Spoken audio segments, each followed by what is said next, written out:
The third part of the first step was to prepare. First step was to prepare yourself, practice positive intent, and this was understanding differences between the opinions, assumptions between the two peoples.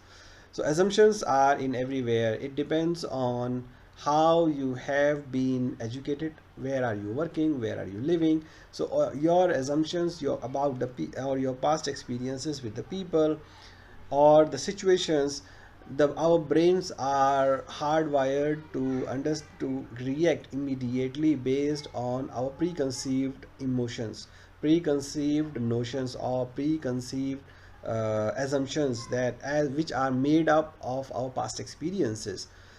But what we need to do is we need to bend. If we want to have a successful communication between the two peoples, we need to understand the differences. For example, a co-worker is glassing his watch while talking at you. What might you think? Based on your experience or based on your assumption, you may think that he is in a hurry to go somewhere and he is not. He want the meeting to end now. Or he may think he's bored, or you may think he's concerned about his next meeting. Without verifying what you saw, you cannot make you will make may make an incorrect assumption. Maybe your assumption is correct, but maybe your assumption is not correct. Sometimes assumptions are ingrained when they become a fact to that person. So what you need to do in this particular situation is you need to ask, what's the matter? Why you are asking the watch regularly? Do you have another meeting, or do you have any other appointment, or you just want to know the time? Because if he is continue to watch the assumptions, probably his focus is not on the communication itself. So that's a part of the first step. Prepare the user. So if the other person is busy or he has some other things to do, he may not be ready to listen, or he may be ready to listen only for a few minutes. Then after that he may have another things to do. So you need to prepare the receiver as well. How to avoid these kind of harmful assumptions? Well, you need to treat the person individually. Means whatever is your experience with other peoples, you cannot make a generalized assumption, or you cannot generalize your assumption based on your past experiences with yourself or the way you behave in certain situations. It may not be true to the other people. So everybody is different. Even on a particular course of month, if let's say you are talking to the same person, after 1 month or after 3 months, he may have changed, because people's change.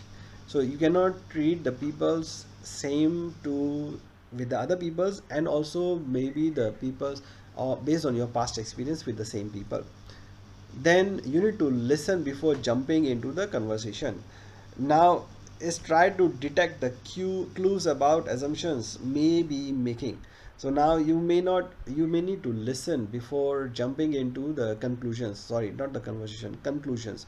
You can ask the clarify them. Avoid sweeping statements that you always are late, or you always are busy, or you always we don't always never pay attention every time. So these are sweeping generalizations that will be harmful to in the proper communication. So we are supposed to avoid these kind of communications. Then consider the positive intent. Remember, the people usually have a good reason for what they are doing.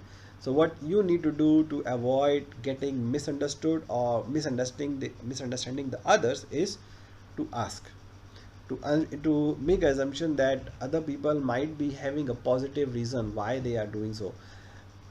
The generally people sometimes may have negative behaviors, may have unfaithful conversations. But when we are communicating, we cannot assume the other person is having a bad faith. We always have to assume the person has a positive intent. Then listen to your self talk. Psychologists tell us sometimes we talk at the rate of 1300 words per minute. That's is most of them is negative. Look at examples how you can transform self-talk into a positive or natural statement. This is the way to convert your mindset into a positive intent. So this is a way how we can control ourselves, and how we can control those assumptions that we are making against those peoples. Negative thought is always, my boss is a jerk, I don't get paid enough, that was the dumbest mistake I have ever seen. That is negative thought, right? When most of the time you will have it. Positive statement against this is, maybe my boss is having a bad day. It's a temporary problem that will pass. We caught the mistake in time and no permanent damage was done. That is positive intent. So you need to convert every negative thought in your brain into a positive one. So if you are thinking my boss is a jerk, then maybe he's having a bad day. Or if it's every day, then you have to think about it again. I don't get paid enough, maybe it's a temporary situation. Sometimes we demean ourselves, sometimes we think that we are not capable enough, or we don't deserve the things that we are getting, or we might be doing. That is not the right thing to do. Your positive, you always have to convert your negative thoughts into a positive thought. It is not a short term process, it's a very long term process which will take time. It takes a lot of practice to do. And you will always get negative thought. It's not possible to ignore the negative thoughts. It's not possible that your brain will not have negative thoughts. The only thing you can do is to convert those negative thoughts into a positive one, slowly. The more you convert your negative thoughts into positive, your brain will be wired slowly to think positively. So thinking positive is very difficult task.